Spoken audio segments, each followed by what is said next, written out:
नमस्कार दोस्तों, स्वागत है आपका अपना ही यूट्यूब चैनल टुडे एग्जाम पर। दोस्तों, आगामी सभी एग्जाम्स को ध्यान में रखते हुए जो 57 वीडियो की सीरीज चलाई जा रही है, इसके तहत ये अगली वीडियो आप लोगों के लिए। दोस्तों, इस वीडियो के अंतर्गत क्वालिटी कंटेंट आपको दिया जाता है जो आपके एग्जाम में आने की पूरी संभावना है।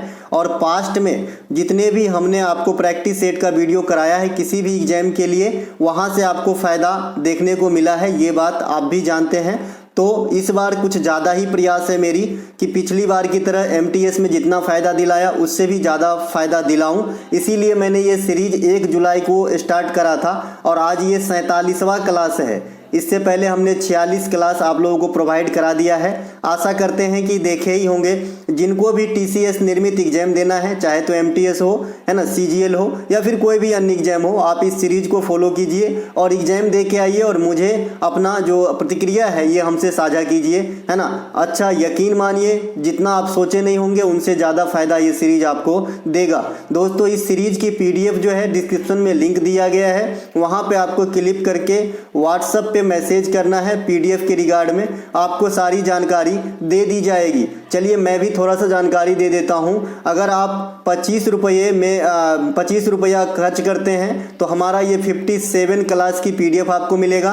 साथ ही साथ टॉपिक बैच करीब 15 टॉपिक के पीडीएफ फ्री में मिल जाते हैं और हाल फिलहाल में जो भी एनालिसिस कराया गया उनका भी पीडीएफ आपको फ्री में मिल जाती है। तो 25 रुपया में इतने सारे कंटेंट जो एक एग्जाम पास करने के लिए काफ़ी होगी। तो चलिए शुरू करते हैं आज का ये वीडियो।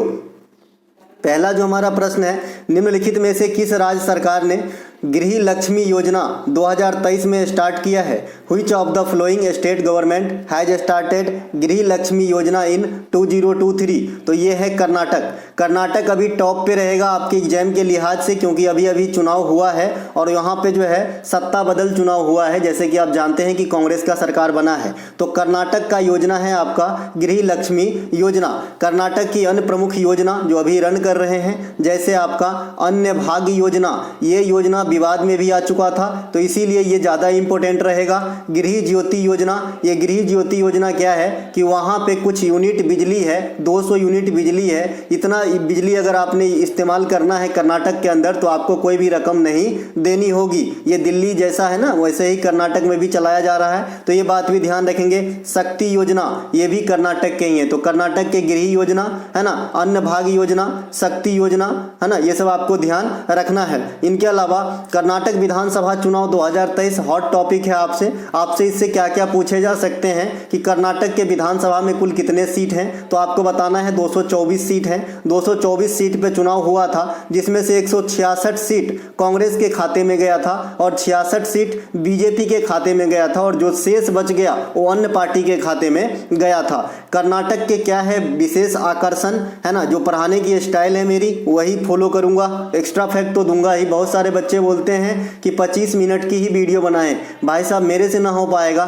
मैं आपके साथ जो है ना छल नहीं करूंगा कि कुछ भी पढ़ा दिया, कहीं से भी किताब उताब से छाप लिए, आपको पढ़ा दिए और मैं निकल गया। ऐसा नहीं है। मेरा मकसद है कि आपको एग्जाम में क्वेश्चन मिले, तो उसी पे काम कर रहा हूं और उसके लिए थोड़ा टाइम तो आपको देना होगा, है ना। कर्नाटक में क्या क्या है? हम्पी का खंडर है ना, हम्पी का खंडर है।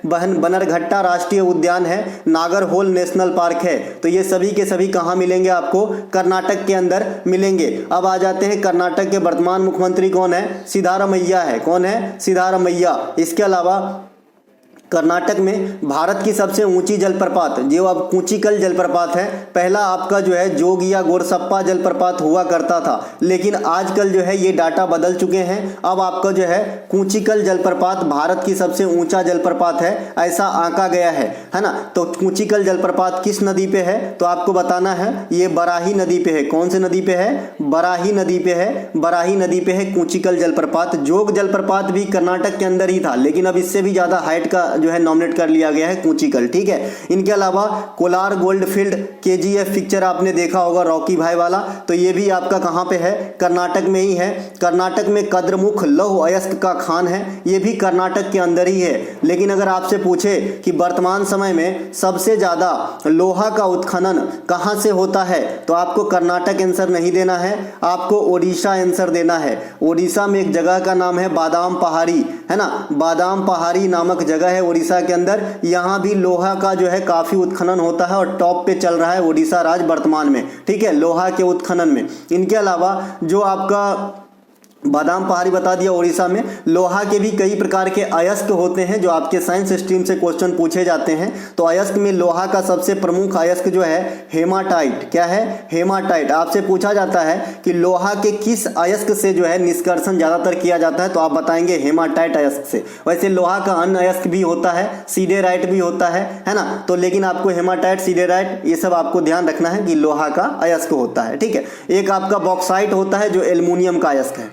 कर्नाटक के ब्रह्मगिरी पर्वत से कावेरी नदी का उद्गम होता है जिसे दक्षिण की गंगा कहा जाता है। अभी 2 दिन पहले एक बच्चे ने कमेंट किए थे कि मुझे दक्षिण की गंगा और दक्षिणी गंगा में काफ़ी कन्फ्यूजन रहता है। मैंने आपको देहाती स्टाइल में याद रखना सिखाया है कि जिसमें दक्षिण की गंगा, यानी ये जो की बीच में देख रहे हैं या फिर का रहेगा, है ना, यानी 3 अक्षर में लिखा रहेगा तो कावेरी नदी आंसर होता है। खाली दक्षिणी गंगा लिखा रहेगा, खाली दक्षिणी गंगा इस प्रकार से लिखा रहेगा तब गोदावरी नदी आंसर हो जाएगा। तो इसमें 2 बार में लिखा गया तो गोदावरी, और 3 बार में लिखा जाएगा तो कावेरी। कावेरी नदी का उद्गम भी स्पेशल है, पूछा जाता है, तो ब्रह्मगिरी पर्वत कर्नाटक से निकलती है, तो ये बात भी आपको ध्यान रखना है। कावेरी नदी कहाँ गिरती है, तो कर्नाटक देख के अरब सागर में मत गिरा देना इसे, ये बंगाल के खाड़ी में गिरती है, ठीक है। बंगाल के खाड़ी में गिरने वाली नदियों का मैंने एक कोड आपको बना के दिया था, समगोका, है ना, समगोका, इस प्रकार से, भले ही कैसे भी लगते हो सुनने में, लेकिन आपको याद रखने से मतलब है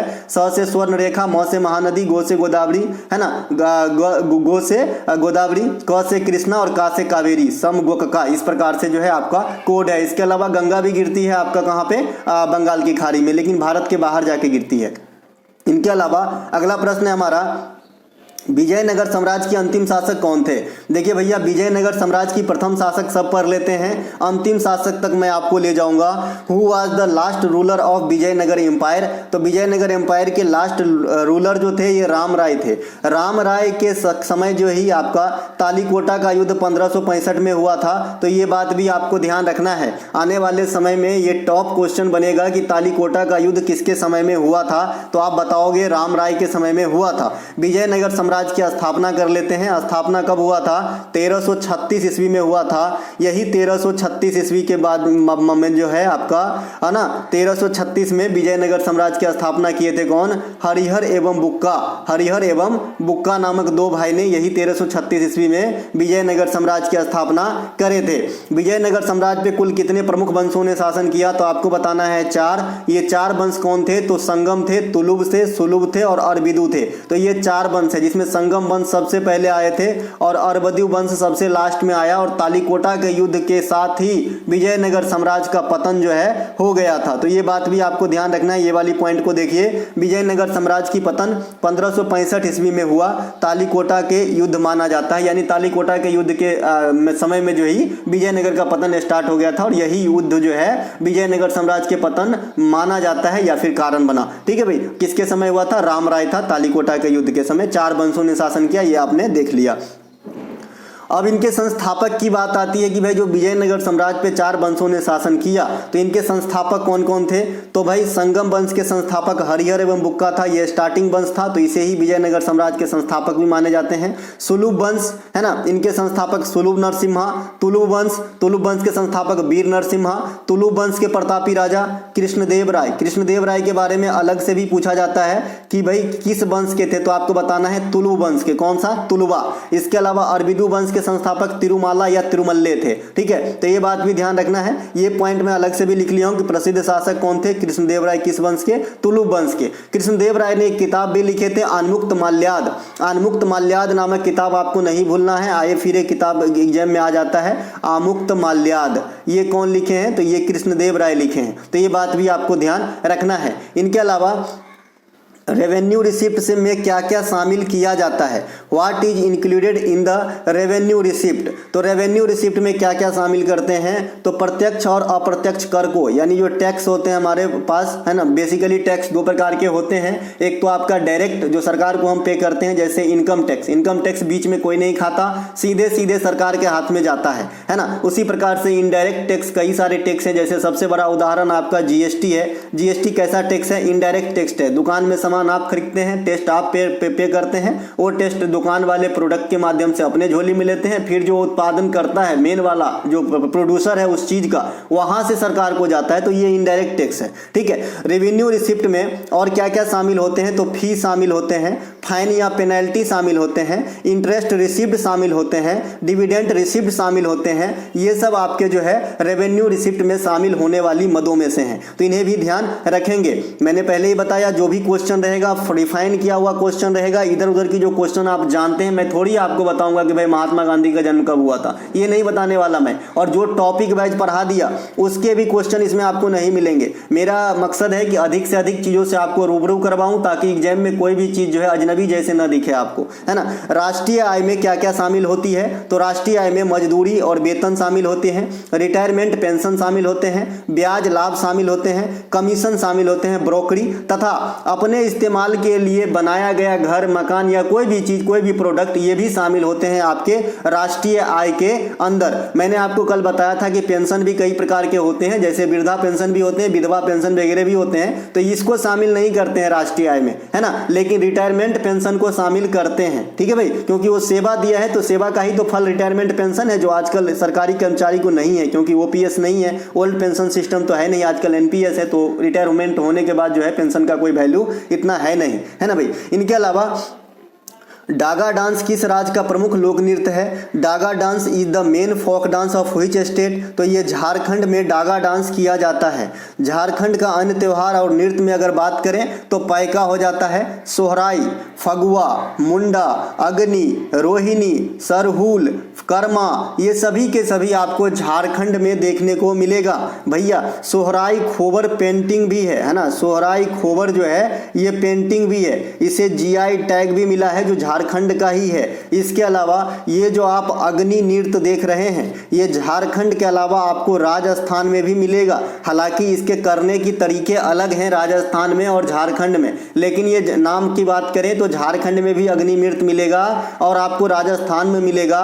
साथ ही साथ जो भरतनाट्यम शास्त्रीय नृत्य है इसे भी अग्नि नृत्य कहा जाता है। ठीक है, तो तीनों बात ध्यान रखेंगे। इनके अलावा ये जो आप कर्मा फेस्टिवल देख रहे हैं, ये कर्मा फेस्टिवल झारखंड के अलावा भारतीय राज्य छत्तीसगढ़ में भी देखने को मिलेगा। छोटा नागपुर की पठारी की जो अधिकांश हिस्सा है ये किसके खेमे में है, तो आप बताओगे जी झारखंड के खेमे में है। इसके अलावा छोटा नागपुर पठार की प्रमुख नदी कौन कौन सी है, तो स्वर्ण रेखा नदी पर ही आपका जो है हुंडरू जलप्रपात है। एक आपका और ध्यान रखना है धुआंधार जलप्रपात, धुआंधार जलप्रपात धुआं के समान दिखता है, ये आपका जबलपुर में है और ये नर्मदा नदी पर है धुआंधार जलप्रपात जबलपुर के भेरा घाट में, तो इन्हें भी ध्यान रखेंगे। छोटा नागपुर पठार की फैलाव जो है दक्षिणी बिहार, चूंकि झारखंड भी क्या है दक्षिणी बिहार ही तो था पहले 2000 ईस्वी से पहले, 2000 में झारखंड बना। इसके अलावा पश्चिम बंगाल के पुरुलिया जिला का अंश जो है ये आपके छोटा नागपुर के पठार के अंतर्गत आ जाती है। उड़ीसा का कुछ भाग और छत्तीसगढ़ के कुछ भाग भी छोटा नागपुर पठार के अंतर्गत आ जाते हैं। मैंने डेक्कन की पठार के बारे में आपको बता ही दिया था कि किस किस राज्य से होकर गुजरती है। छोटा नागपुर के पठार को भारत का रूर कहा जाता है क्योंकि ये खनिज के दृष्टिकोण से परिपूर्ण पठार है। इसके अलावा झारखंड में एक काटो छांटो कृषि होती है, यानी जिसे आप झूमिंग कृषि कहते हैं आम भाषा में, तो झारखंड के अंदर स्थानीय भाषा में ऐसे कृषि को कुरुबा कहा जाता है। ठीक है, तो ये बात भी ध्यान रखेंगे। जैसे अगर आप मध्य प्रदेश में आ जाएंगे और जो झूमिंग कृषि होती है मध्य प्रदेश के अंदर इसे बीवर या देहिया कहा जाता है। राजस्थान के अगर आप झूमिंग कृषि की बात करेंगे तो इसे बालरा कहा जाता है। आंध्र प्रदेश में झूमिंग कृषि की बात करेंगे तो इसे पोडू कहा जाता है। तो ये सब बात ध्यान रखेंगे, यहाँ से भी क्वेश्चन पूछी जाती है। इसके अलावा झारखंड का एक खाद्य पदार्थ है धुसका, ये लोग नाश्ता में वहां पे इस्तेमाल करते हैं। इनके अलावा वर्ष 2022 का 32वां सम्मान है ना व्यास सम्मान प्रसिद्ध लेखन पागल खाना के लिए किसे दिया गया, who was given the 32 Vyas Samman for the year 2022 for the famous writing Pagalkhana. तो पागलखाना लिखने के लिए, यानी ये कृति का नाम है भाई पागलखाना, है ना, इनके लिए जो है व्यास सम्मान 32वें नंबर का किसे प्रदान किया गया?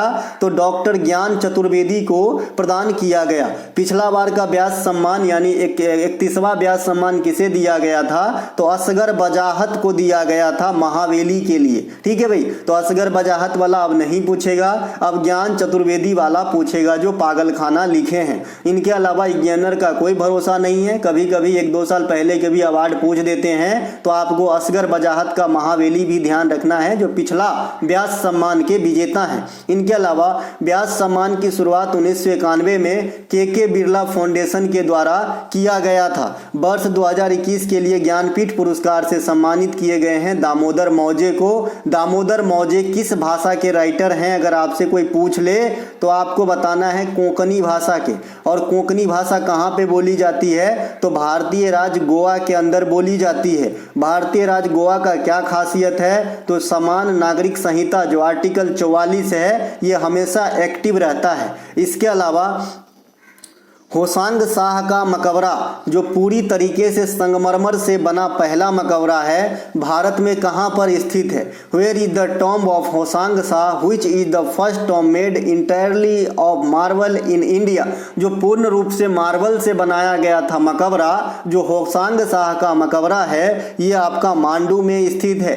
आपने मांडू महोत्सव का नाम सुना होगा कि एमपी में होता है, तो आपने पकड़ लिया होगा कि ये मकबरा भी एमपी के अंदर ही होगा। एमपी के अंदर आपका जो है कई सारे गुफा हैं, जैसे कि मैंने आपको बता ही रखा है, बाघ गुफा है, भीमबेटका का गुफा है, सांची का स्तूप है, खजुराहो का मंदिर है, बांधवगढ़ नेशनल पार्क है ना, संजय नेशनल पार्क है। ये सभी आपको कहाँ पे मिलेगा? तो एमपी के अंदर ही मिलेगा। पत्थर की मस्जिद कहाँ स्थित है? तो ये पटना में स्थित है, पटना में। ठीक है, इसे कौन बनवाया था? तो परवेज शाह कौन था? तो जहांगीर का लाडला। और जहांगीर का ओरिजिनल नाम क्या था? तो सलीम। जहांगीर किसके पुत्र थे? तो अकबर के पुत्र थे। और जहांगीर के काल में मुगल कला का चित्रकला का स्वर्ण काल कहा जाता है, मुगल वंश के दौरान, है ना। तो ये सब ध्यान रखेंगे। जहांगीर को हम न्याय के जंजीर के लिए याद करते हैं। न्याय के जंजीर की प्रथा जो है या फिर किसने चालू किया था? तो आप कहोगे जी जहांगीर ने चालू किया था। अगला पॉइंट है एतमादुल्ला का मकबरा कहाँ स्थित है? तो ये आगरा में स्थित है। कौन बनवाया था? तो नूरजहां ने बनवाया था। इसके अलावा हुमायूं का मकबरा ये कहाँ पे है? दिल्ली के अंदर स्थित है। कौन बनवाया था? तो हुमायूं की विधवा पत्नी हाजी बेगम या बेगा बेगम के द्वारा बनवाया गया था। अगर आपसे कल हो कि कोई ये पूछ ले कि कौन से मकबरा पहला मुगल गार्डन मकबरा है, तो आप बताओगे हुमायूं का मकबरा। मांडू महोत्सव मध्य प्रदेश, खजुराहो महोत्सव मध्य प्रदेश, मालवा महोत्सव मध्य प्रदेश, और मलखंब, इसको नहीं भूलिएगा, मलखंब मध्य प्रदेश का राष्ट्रीय खेल घोषित कर दिया गया है। जो पिछले 36वें राष्ट्रीय खेल जो गुजरात में हुआ था उसमें इनको शामिल किया गया था। एक बच्चे ने कमेंट किया है कि आप इतना अपडेट कैसे रहते हैं, कैसे आपको इतना चीज रिलेट करके याद रहता है। मैं जब से आपको पढ़ाना स्टार्ट किया हूं, मैं करीब आपको पिछले साल 2022 से मैं पूर्णतः एक्टिव हूं, आप लोगों के लिए समर्पित हूं, है ना। तब से मैं सिखा रहा हूं कि रिलेशन स्थापित करके कोई भी चीज को याद रखें, यानी रिलेट करके एक लिंक जनरेट कीजिए अपने आप, है ना, कि कोई भी चीज उस जाति से मिलता जुलता अगर ईस्वी भी आ गया तो भले ही उसकी जाति अलग हो। जैसे मैंने इसरो कहाँ है और कहाँ दादा साहब फाल्के पुरस्कार है, दोनों को एक ही ईस्वी 1969 में जोड़ दिया। तो ऐसे अगर आप कुछ ही दिन आपको जो है भारी लगेगा, बाद बाकी ये चीज आपको लॉन्ग टाइम फायदा देने वाला है। तो रिलेट करके चीजों को याद रखना सीखिए। एक जैसे चीज एक जैसे ईस्वी मिले तो एक ही बार रपट दिए, बोल दिए, ऐसे अकेले बोला कीजिए, कोई दिक्कत नहीं है। 2-4 1 साल के लिए लोग आपको चाहे जो समझे, जब सफलता मिल जाएगा तो वही लोग मिठाई खाने आएंगे भाई आपके पास। ठीक है भाई। इनके अलावा IUCN के अनुसार निम्नलिखित में से कौन सा पक्षियों की प्रजाति संकटग्रस्त प्रजाति के रूप में चिन्हित किए गए हैं? According to IUCN which of the following bird species have been marked as threatened species, है ना, जो खतरे में हो, है ना। तो ये आपका ग्रेट इंडियन बस्टर्ड को संकटग्रस्त प्राणी के रूप में रेड डाटा बुक में चिन्हित कर दिया है। कौन? IUCN। ठीक है, IUCN सिर्फ ग्रेट इंडियन बस्टर्ड को ही नहीं शामिल किया है, वैसे वैसे तो कई सारे किए हैं, जो प्रमुख हैं लाल सिर वाला गिद्ध, ये भी लुप्त प्राय में शामिल कर दिया है। जंगली उल्लू, चम्मच की चोंच वाला टिटहरी, चरस, हिमालयी बटेर, इसके अलावा सिसिएबल लैपिंग, साइबेरियन क्रेन, ये सभी के सभी जो है संकटग्रस्त प्राणियों के लिस्ट में IUCN के द्वारा नॉमिनेट कर लिया गया है। IUCN की स्थापना की बात करेंगे तो 1948 में होती है। इसका मुख्यालय ग्लैंड स्विट्जरलैंड में है। देखिए ग्लैंड का हिंदी ग्रंथि भी होता है और ग्लैंड जगह का भी नाम है। इसके अलावा IUCN के द्वारा रेड लिस्ट कब जारी किया गया, ये VVI पॉइंट रहेगा। सबसे पहले तो रेड लिस्ट क्या होता है कि जो संकटग्रस्त प्राणी है या विलुप्त होने के कगार पे है, उन प्राणियों को जो है इस लिस्ट में नॉमिनेट किया जाता है। सबसे पहले 1964 में रिलीज किया गया था IUCN के द्वारा। ठीक है भाई। इनके अलावा पतेती त्योहार किस धर्म के लोगों के द्वारा मनाया जाता है? Pateti festival is celebrated by the people of which religion? तो ये पारसी धर्म का त्योहार है पतेती। एक आपको ध्यान रखना है पर्यूषण। पर्यूषण त्योहार जो है ये आपका मनाता है कौन? जैन धर्म के लोग मनाते हैं पर्यूषण। गुजरात वगैरह में काफ़ी होते हैं, महाराष्ट्र में भी काफ़ी होते हैं, क्योंकि जैनियों की संख्या जो है गुजरात महाराष्ट्र में काफ़ी ज़्यादा है। इनके अलावा झारखंड में भी एक जो है जैन धर्म से संबंधित तीर्थ स्थल है समेद शिखर, है ना, समेद शिखर, है ना। तो ये बात भी ध्यान रखेंगे, नहीं तो लोग बोलेंगे भाई झारखंड में जैन धर्म के लोग कहाँ गए, तो है भाई है। इनके अलावा पतेती उत्सव पारसी का नव वर्ष है, तो ये बात भी ध्यान रखेंगे। और इंडिया का जो नव वर्ष है ये मैंने आपको पहले ही बता चुका है कि इंडिया का नव वर्ष क्या है। तमिलनाडु में आप इसे पोतांदु कहते हैं, केरल में इसे बीसू कहते हैं, है ना, असम में इसे बिहू कहते हैं, है ना, महाराष्ट्र में गुड़ी पाडवा कहते हैं। तो इस प्रकार से जम्मू कश्मीर श्रीनगर में नवरेह कहते हैं, पंजाब में बैसाखी कहते हैं। तो ये सब नव वर्ष हैं, तो इन्हें भी ध्यान रखेंगे। इनके अलावा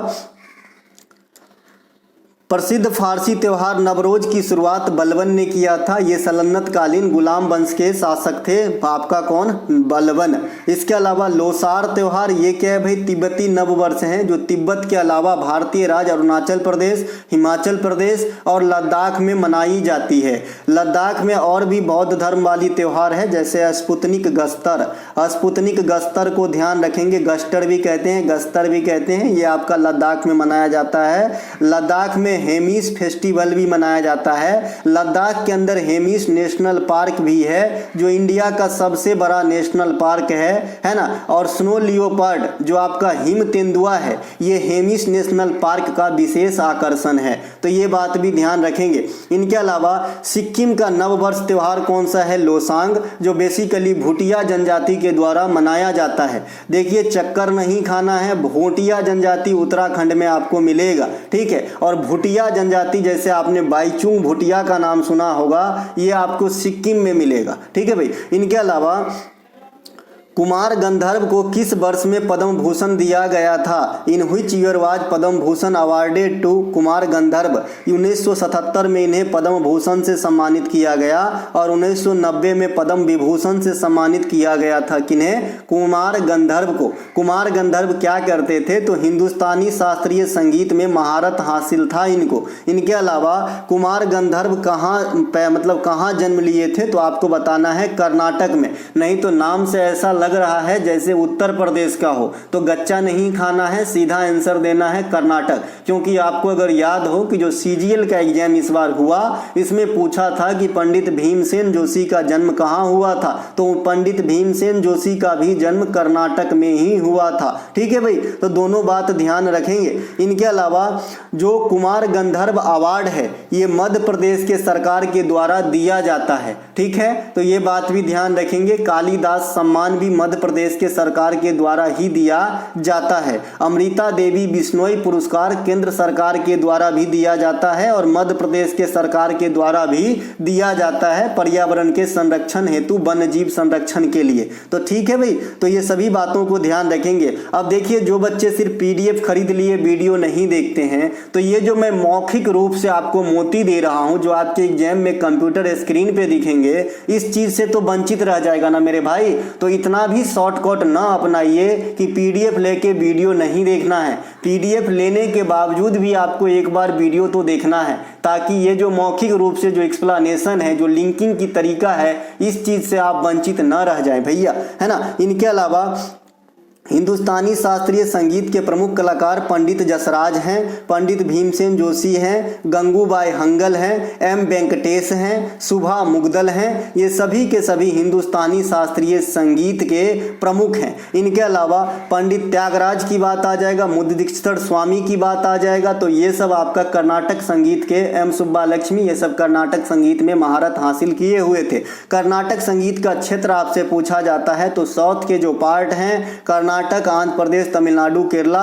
तो यहाँ पे कर्नाटक संगीत, अन्यथा इंडिया के सभी कोने में इस प्रकार के संगीत को हम हिंदुस्तानी शास्त्रीय संगीत के रूप में जानते हैं। इसके अलावा अगर आपसे पूछे कि हिंदुस्तानी शास्त्रीय संगीत और कर्नाटक संगीत में कुल कितने प्रकार के स्वर का इस्तेमाल किया जाता है तो आप बताना जी 12 प्रकार के। ठीक है भाई। इनके अलावा नदी तथा उनके प्रमुख सहायक नदी के साथ मिलान कीजिए, match the river and its major tributary. तो भाई रिवर को उनके ट्रिब्यूटरी के साथ आपको मिलान करना है, ये पहले से ही वेल मैच्ड है ना। जैसे दामोदर नदी, इनके प्रमुख सहायक नदी है बराकर नदी। ब्रह्मपुत्र नदी, इनके प्रमुख सहायक नदी है बराक नदी। ऐसा नहीं कि एक ही सहायक नदी है, मैंने बहुत से मिलता जुलता नाम जो कंफ्यूजन क्रिएट करता है वैसे ही रखा है। वैसे ब्रह्मपुत्र नदी की मानस भी है, लोहित भी है, देवांग भी है, ये सब जो है आपके सुबनसिरी भी हैं। ये सभी के सभी आपके ब्रह्मपुत्र के ही सहायक नदी हैं। तो यहाँ पर मैंने बराक रखा है। साबरमती नदी, ये बकाल नदी साबरमती नदी के प्रमुख जो हैं आपके सहायक नदी हैं। साथ ही साथ जो भोगवा नदी है जिसके किनारे हड़प्पा कालीन साइट लोथल गुजरात में स्थित है,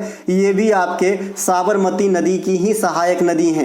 गोदावरी नदी, इनके प्रमुख सहायक नदी बेनगंगा नदी हो जाएगा, पूर्णा नदी हो जाएगा। ये सब किसके हैं? गोदावरी के सहायक नदी हैं। इनके अलावा कुछ ऐसे नदी जो इंडिया में आपके दर्रा के पास से निकलता है, जो आपके एग्जाम में कंफ्यूज कर देता है आपको कि भाई इसको कहाँ मारूं मैं, है ना। तो इसको कहीं नहीं मारिए, थोड़ा ध्यान से सुनिए। चिनाव नदी का उद्गम जो है ये बारलाचा दर्रा, बारलाचा दर्रा के समीप से आपका चिनाव नदी निकलता है। ब्यास नदी आपका रोहतांग दर्रे के पास हिमाचल प्रदेश से निकलती है। रोहतांग दर्रा का नाम बदलकर अब अटल सुरंग कर दिया गया है, तो ये बात भी आपको ध्यान रखना है। घाघरा नदी का उद्गम मपचचुंगो हिमनद से होती है। ब्रह्मपुत्र नदी का उद्गम चेमाड्यूंग ग्लेशियर से होती है। सतलज नदी तिब्बत के मानसरोवर झील के निकट राकसताल झील से होती है। तो ये जो कुछ हिमनद के रूप में आपसे पूछा जाता है तो ये भी आपको ध्यान रखना है। भाई साहब एक आपका चंबल पूछता है तो जाना पांव के पास महू जिला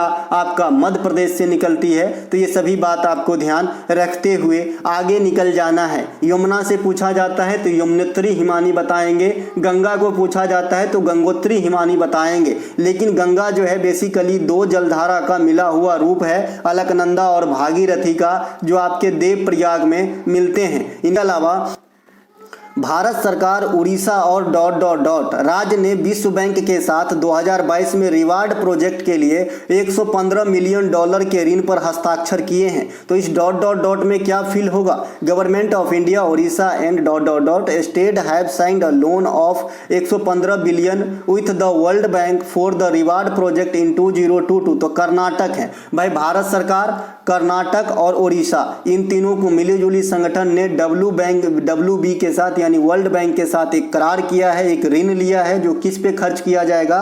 तो रिवार्ड प्रोजेक्ट पे खर्च किया जाएगा।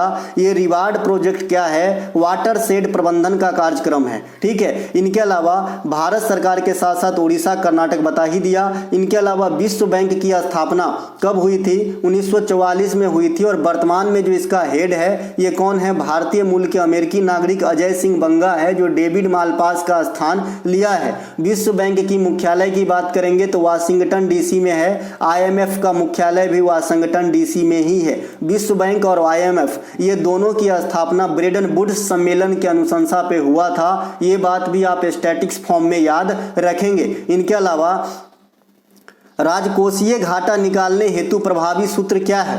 तो राजकोषीय घाटा, what is the effective formula to calculate fiscal deficit? तो जो फिस्कल डिफिसिट आप जानते हैं कि राजकोषीय घाटा की स्थिति कब उत्पन्न होती है? जब कुल इनकम कुल खर्च से कम हो, तो ऐसी स्थिति में फिस्कल डिफिसिट की स्थिति उत्पन्न होती है। तो फिस्कल डिफिसिट का फार्मूला क्या हो जाएगा?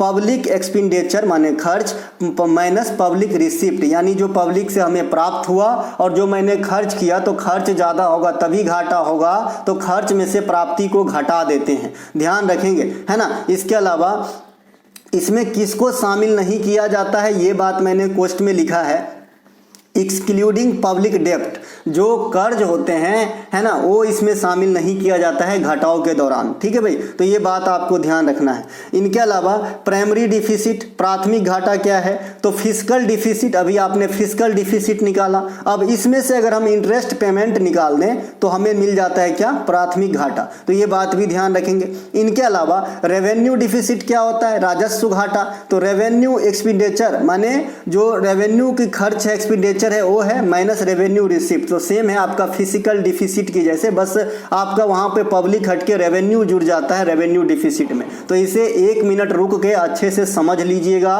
फिर आगे बढ़िएगा। इसके अलावा चिकित्सा प्रणाली में एनीमिया तथा टीबी के जांच के लिए किस तत्व का इस्तेमाल किया जाता है, which elements is used in medical system to check for anaemia and TB. TB भैया देखने वाला नहीं है, ट्यूबरकुलोसिस वाला है, ठीक है भाई। तो ये फ्लोरीन 59 का इस्तेमाल किया जाता है आपका रक्त अल्पता, जिसे हम अंग्रेजी में एनीमिया कहते हैं, और ट्यूबरकुलोसिस के जांच के लिए हम फ्लोरीन का इस्तेमाल करते हैं। फ्लोरीन जो है आपके आधुनिक आवर्त सारणी में जितने भी तत्व हैं ये सब में सबसे अधिक ज्यादा निगेटिविटी दर्शाता है, सबसे अधिक विद्युत ऋणात्मक होते हैं। इनके अलावा फ्लोरीन किस ग्रुप में आ जाएगा, तो आप कहोगे जी हैलोजन ग्रुप में आ जाएंगे, समूह 17 में आ जाएंगे। हैलोजन में क्लोरो, फ्लोरो, ब्रोमो, आइडो, ये सब समूह 17 में रखा गया है, और 18 में जो है आपका अक्रिय gas, inert gas, noble gas रखा गया है, ठीक है भाई। जो आपका कौन कौन से हैं, helium, argon, krypton, जेनन, radon, neon इत्यादि, है ना भाई,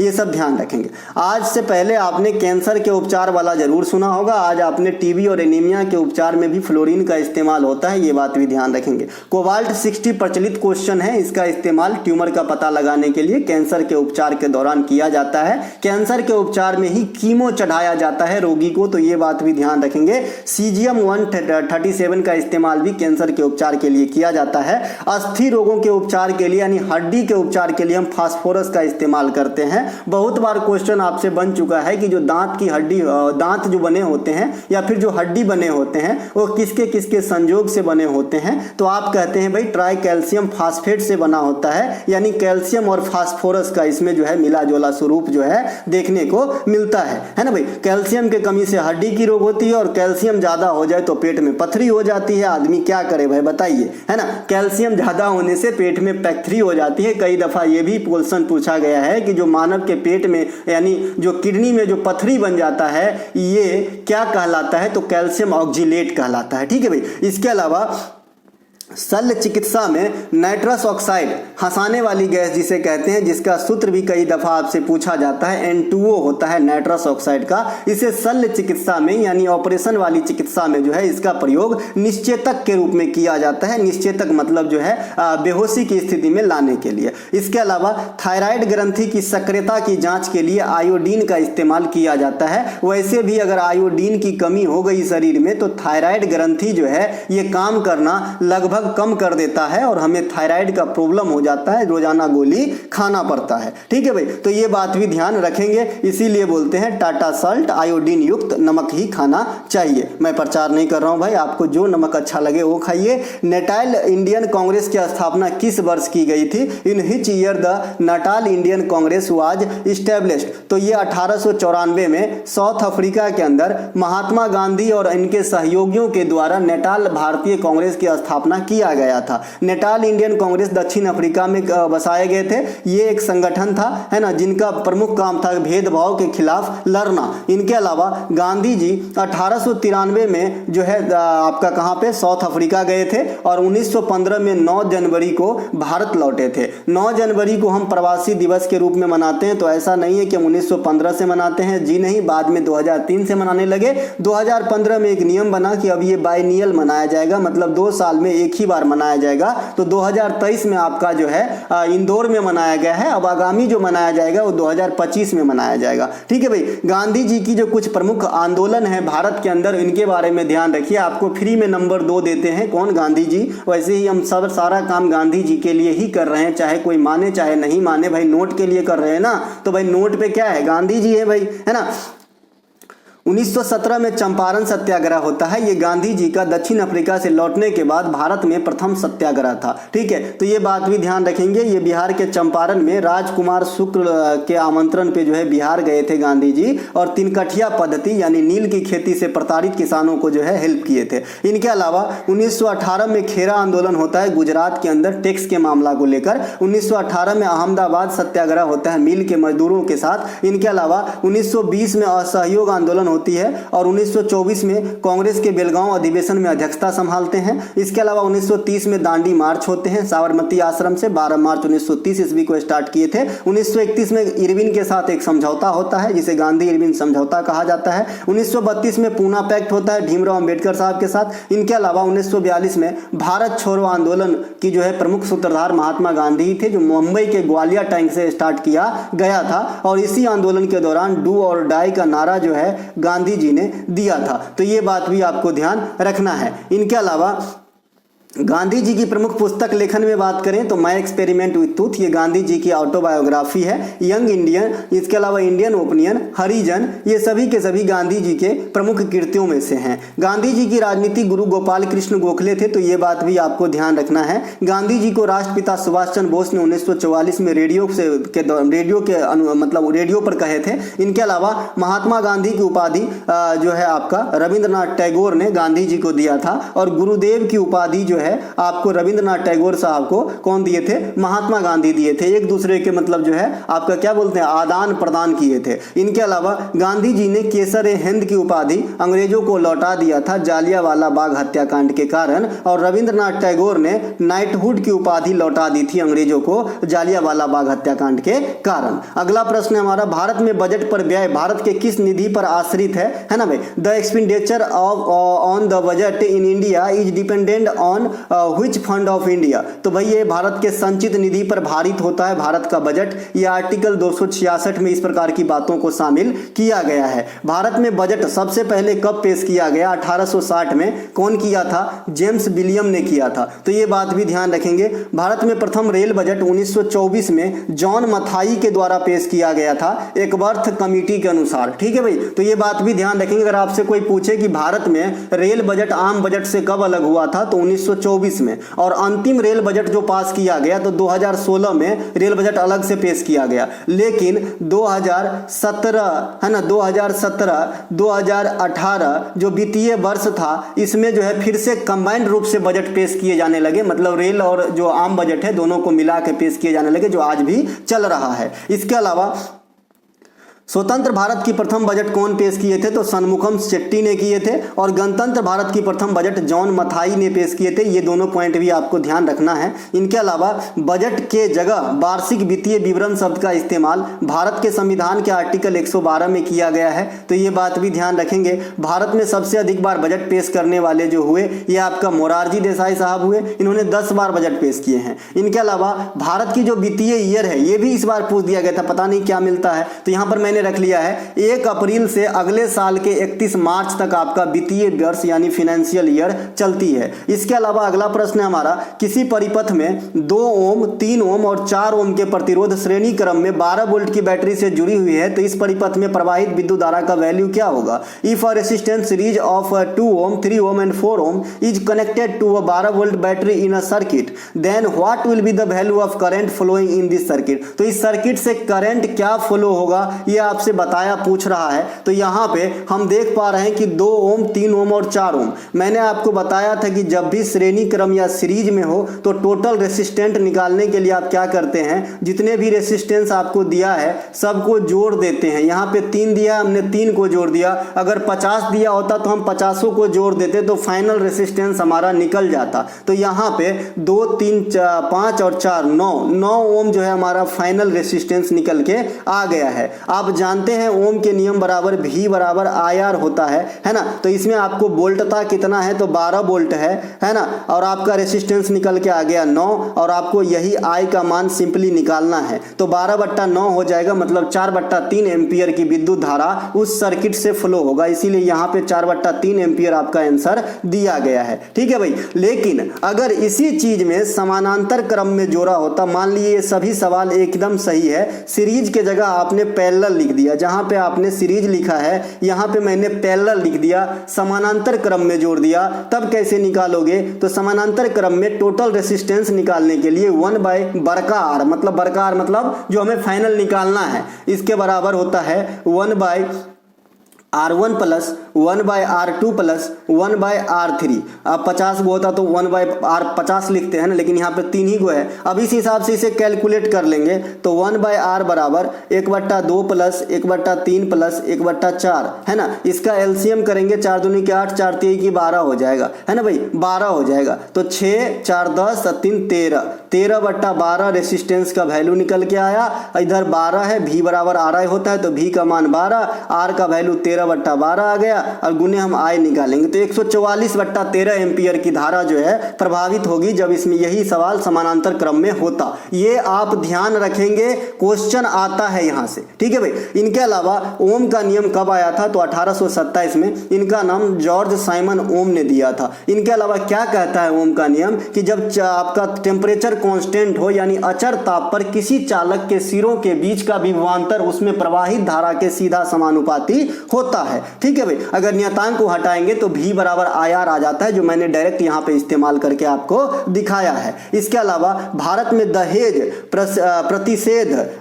प्रतिषेध अधिनियम कब लागू किया गया था? तो 1961 में किया गया था, ठीक है। इनके अलावा राष्ट्रीय शिक्षा नीति कब आई थी? तो 1986 में इसे रिप्लेस कर दिया गया 2020 में न्यू एजुकेशन पॉलिसी के द्वारा, है ना। तो ये बात भी आपको ध्यान रखना है ना। इनके अलावा हिंदू विधवा पुनर्विवाह अधिनियम 1856, और कल मैंने आपको बताए थे कि जो महादेव गोविंद रानाडे साहब थे उन्होंने भी एक संघ की स्थापना किए थे 1861 में, यही विधवा विवाह के ऊपर ही था। तो दोनों बात ध्यान रखेंगे। अगर एक्ट पूछा जाता है तो 1856 इसमें ईश्वर चंद्र विद्यासागर और लॉर्ड कैनिंग जुड़े रहे थे, और 1861 में महादेव गोविंद रानाडे जो प्रार्थना समाज के संस्थापक भी थे। आप लोग बताते हो कि टॉपिक वाइज वीडियो बना दीजिए। जब वीडियो बनाते हैं तो कोई बच्चे इंटरेस्ट नहीं लेते हैं, तो थोड़ा सा ये हो जाता है, डिमोटिवेट टाइप का हो जाता हूँ, लेकिन मुझे कोई फर्क नहीं पड़ता है। जो हमारे बच्चे रेगुलर हैं वो पढ़ के जब रिजल्ट लाएगा, जैसे अभी आपने देखा ही होगा यूट्यूब पे मैं एक पोस्ट किया था, वैसे तो बहुत सारे बच्चे ने मुझे पर्सनल व्हाट्सअप नंबर जो ग्रुप में मैं पहले ऐड था फिर बाद में मैं निकल गया, तो वहाँ से लेके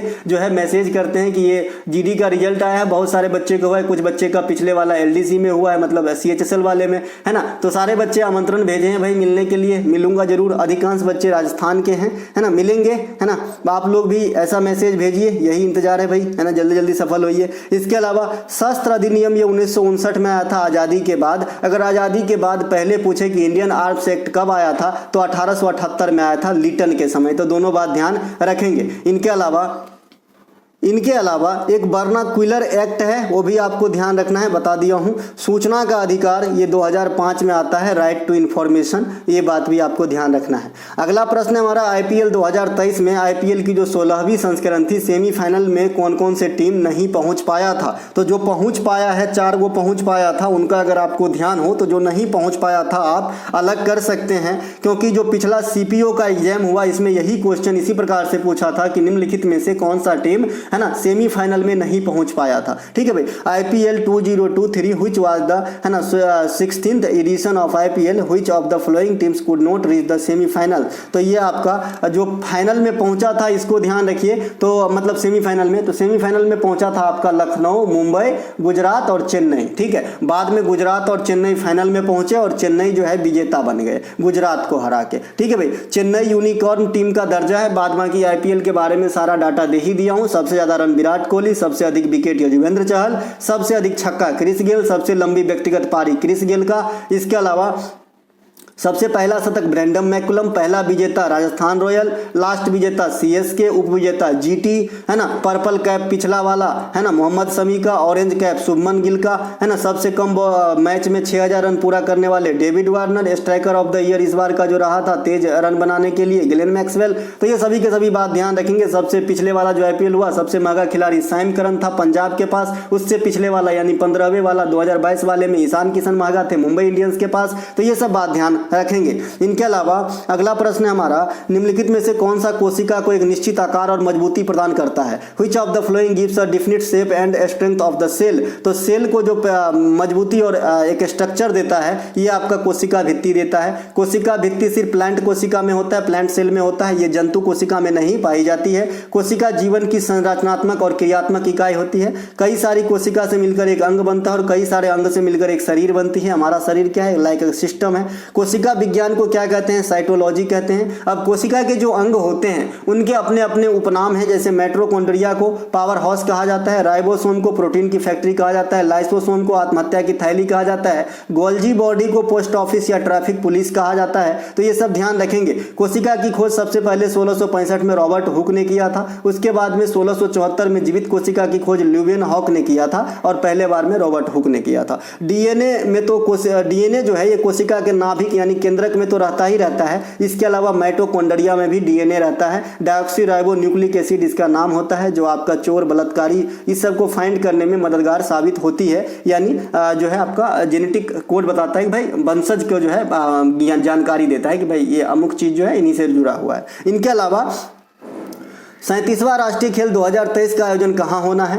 where is the 37th national games 2023 to be held? तो ये गोवा में होगा। 37वां राष्ट्रीय खेल का शुभंकर जो है डिसाइड कर लिया गया है, मोगा है। मोगा का जो मतलब किस जानवर के ऊपर या फिर किस चीज़ के ऊपर मोगा को शुभंकर या मस्कट बनाया गया। अच्छा, एक बच्चा पूछ रहा था कि शुभंकर क्या होता है ना भाई? शुभंकर क्या होता है? गुड लक के लिए आप कोई भी चीज़ को मान लीजिए, वैसे ही आप देहाती भाषा में समझिए शुभंकर होता है, ठीक है, गुड लक के लिए, है ना। जैसे आप कोई चीज़ क्रय करते हो तो एक सिक्का वगैरह देते हो गुड लक के लिए, वैसे ही समझ लीजिए, है ना। तो मोगा को शुभंकर माना गया है। मोगा जो है बाइसन के नाम पे रखा गया है। बाइसन एक का जो है गाय के प्रजाति का जीव होता है। आप गूगल से इसे देख लीजिएगा बाइसन कैसा होता है, ठीक है भाई। इसके अलावा इसमें टोटल 43 खेल शामिल होंगे। जो पिछला हुआ था उसमें 36 खेल शामिल थे 36वें राष्ट्रीय खेल में, ठीक है। इनके अलावा गोवा में 2023 में संघाई सहयोग संगठन SCO का विदेश मंत्री का बैठक भी हुआ है, तो ये बात भी आपको ध्यान रखना है। इसके अलावा जो 38वां नेशनल गेम होगा ये 2024 के अंदर उत्तराखंड में होना है, तो ये बात भी ध्यान रखना है। आजकल एग्जामिनर का भरोसा नहीं, लेटेस्ट वाला छोड़ के अगला पूछ देता है ना। इनके अलावा 36वें राष्ट्रीय खेल गुजरात में हुआ था। 36 खेल शामिल थे, 6 शहरों में कराए गए थे। शाहबाज वहां पे जो है मस्कट का नाम रखा गया था।